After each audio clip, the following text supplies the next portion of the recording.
अस्सलामुअलैकुम। आज मैं आप लोगों के साथ मज़ेदार से और क्रिस्पी अनियन नान पकोड़ा की रेसिपी शेयर करने वाली हूँ। बहुत मज़े के और क्रिस्पी बनकर तैयार होते हैं। इंशाल्लाह आपको रेसिपी बहुत ही ज़्यादा पसंद आएगी।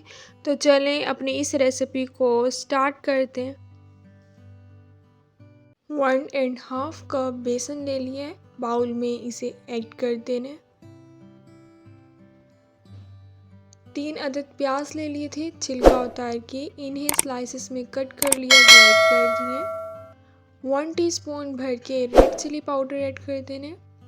1 टीस्पून नमक ऐड कर देने।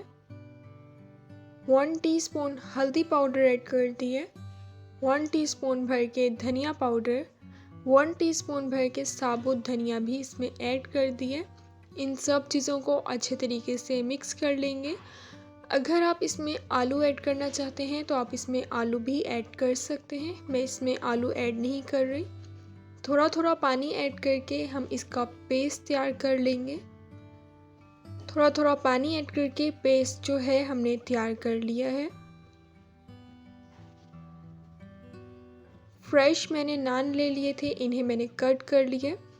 जो हमने मिक्सचर तैयार किया है अब हम नान के ऊपर लगा लेंगे। नीचे वाली साइड पे नहीं लगाएंगे, सिर्फ हम ऊपर वाली साइड पर ही लगाएंगे। 1 कप कुकिंग ऑयल का ले लिए, वो ऐड कर देने। ऑयल हमारा गर्म हो गया है, अब हम इसे फ्राई कर लेंगे। नान के ऊपर जो मिक्सचर लगाया है वो वाली साइड हम ऑयल में डिप करेंगे। इसी तरह हम सबको फ्राई कर लेंगे।